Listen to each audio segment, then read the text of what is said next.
காலைதோறும் புதியவை. தனிமையில் வாழ்தல். ஜூலை 19.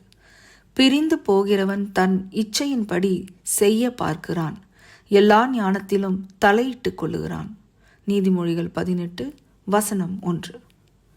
நமது முதல் பெற்றோர்கள் பாவம் செய்தவுடன் தங்களை தனிமைப்படுத்திக் கொண்டார்கள் என பரிசுத்த வேதாகமம் சொல்லுகிறது. எல்லோரும் பாவம் செய்து தேவ மகிமையற்றவர்களாகி அப்படியே தவறு செய்யும் நாமும் ஒரு கூட்ட நெரிசல் இருந்தாலும் நம்மை தனிமைப்படுத்தி கொள்கிறோம். தனிமைப்படுவது என்பது மனிதனின் இயல்பான பண்பு அல்ல. பிறரோடு கலந்து உறவாடுவதுதான் நமது பண்பு. ஆனால் பாவம் செய்த ஒரு இருதயத்தின் இயல்பான ஒரு செயல்தான் இந்த தனிமைப்படுதல். நான் இப்படிப்பட்டவன் அல்ல என்று ஒரு மனிதன் நினைக்கும் போது அவன் ஒரு ஆபத்தான சூழ்நிலையில் தன்னை தள்ளிவிடுகிறான். இன்றைய வசனம் நீதிமொழிகள் 18:1. பிரிந்து போகிறவன் தன் இச்சையின்படி செய்ய பார்க்கிறான், எல்லா ஞானத்திலும் தலையிட்டுக் கொள்ளுகிறான் என்று கூறுவதை கவனியுங்கள்.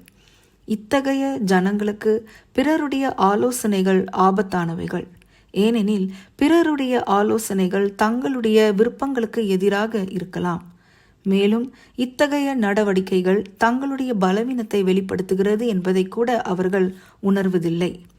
தேவனுடைய ஐஸ்வர்யம், ஞானம், அறிவு என்பவைகளின் ஆழம் எவ்வளவாய் இருக்கிறது!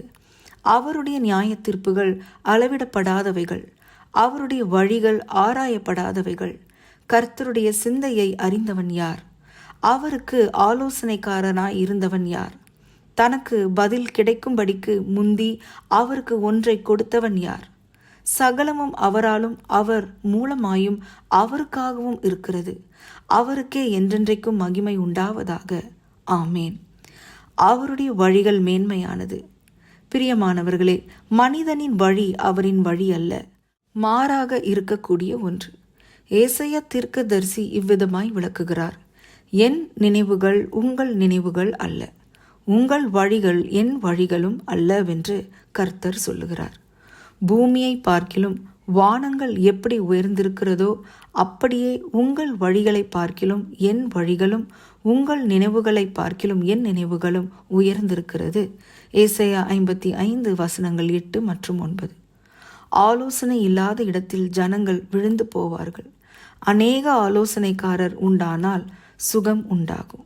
நீதிமொழிகள் 11:14. ஜெபம். பிதாவே, உம்முடைய ஆலோசனைகள் எவ்வளவு மேலானது! உம்முடைய வழிகளில் எங்களை வழிநடத்தும். ஆமேன்.